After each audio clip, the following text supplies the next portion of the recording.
Ya, ya, Ya, siap. ya.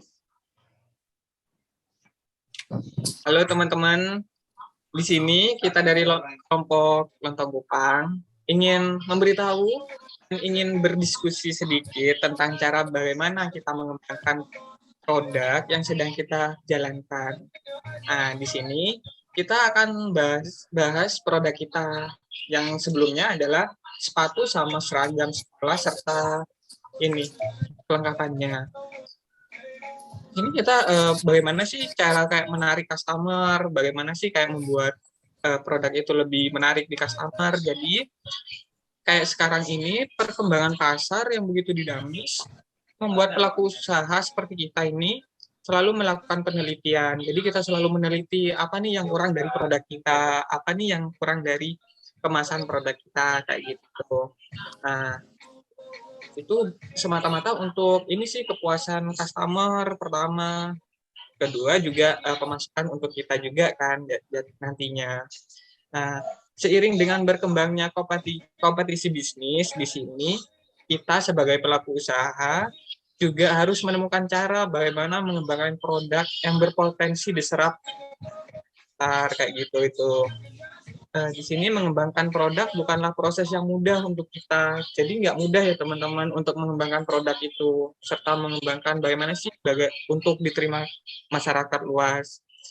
Tahapan untuk menghindari risiko juga kita lakukan, resiko tidak laku di pasaran kayak gitu itu.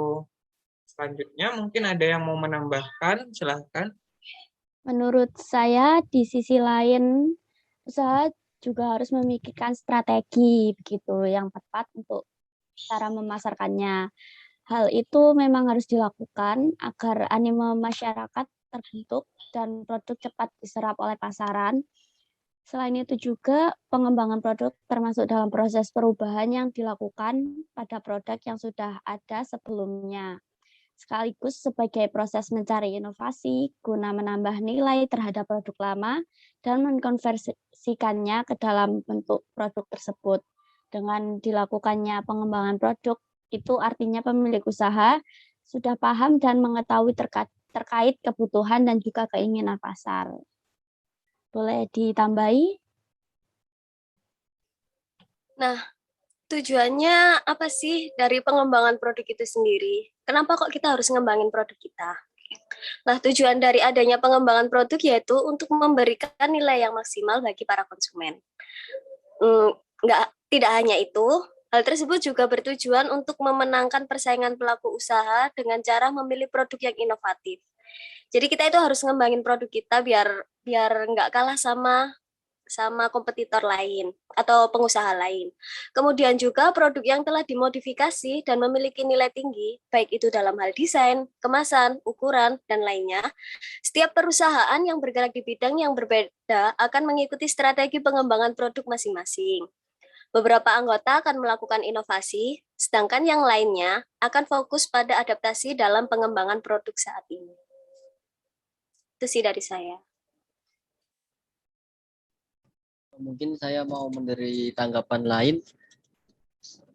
Pada saat kita ingin memulai sebuah bisnis, pastinya akan ada banyak hal yang harus diperhatikan dan juga dibutuhkan. Apalagi jika sebuah bisnis yang ingin dijalankan itu merupakan bisnis yang membuat produk dan bukan untuk jasa.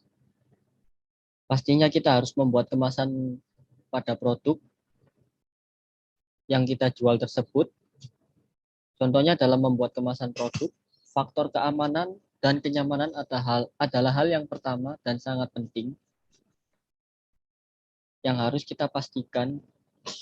Namun untuk mendukung sebuah pemasaran, kemasan yang aman dan nyaman saja tidaklah cukup. Kemasan tersebut juga harus memiliki sifat unik dan menarik agar mudah dikenali dan meninggalkan kesan yang mendalam bagi para konsumen kita. Mungkin ada tanggapan lain?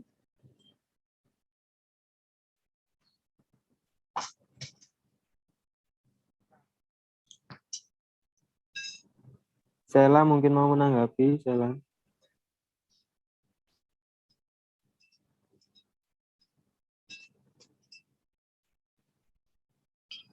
ada yang mau tambahin mungkin di sini kan kita juga diskusikan ya.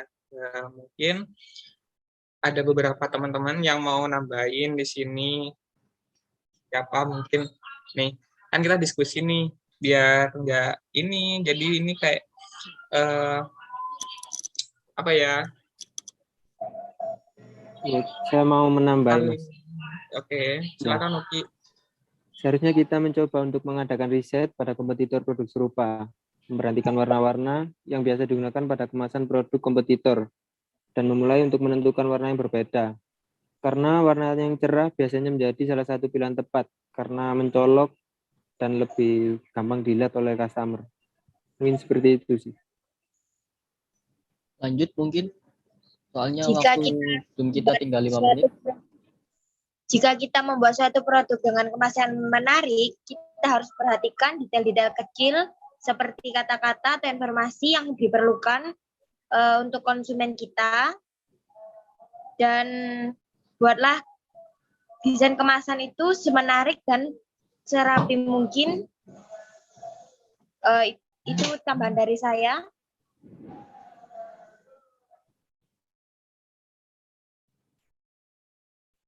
Lanjut.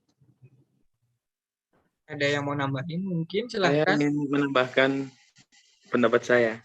Iya. Jadi menurut saya sih kalau kita ingin produk kita itu ramai di pasaran, selain kita harus memastikan produk kita baik, kita juga harus memastikan kemasan kita menarik dan apa ya. Jadi customer itu jadi, ini kayaknya bagus lagi. Jadi nggak cuman produk kita aja yang bagus. Jadi kita juga memasarkan kemasannya juga ya Mas ya. Mas Yoga. Iya, benar sekali. Itu aja sih dari aku. Saya mau menambahkan, menurut pendapat saya, orang Indonesia cenderung lebih mudah menerima sesuatu yang berbau visual. Oleh sebab itu, kami cantumkan gambar pada kemasan agar lebih menarik minat pembeli. Gambar tidak harus selalu berkaitan dengan produk. Kita bisa saja menambahkan gambar-gambar lucu atau karikatur yang secara tidak langsung masih terkait dengan pencitraan kemasan produk, tanpa harus terkesan kaku. Itu sih dari saya. Itu pendapat dari ini penyampaian dari kelompok Lontong Kupang. Untuk teman-teman mungkin ada masukan atau saran, silakan bisa chat kita atau mungkin mau tukar pendapat dengan kita bisa juga. Sampai di sini sih untuk Lontong Kupang menyampaikan itu produk, bagaimana kemasan produk tersebut kayak gitu itu. Terus habis itu gimana sih kayak cara kita mengembangkan produk tersebut. Terus sih kurang lebihnya kita juga perlu belajar lagi.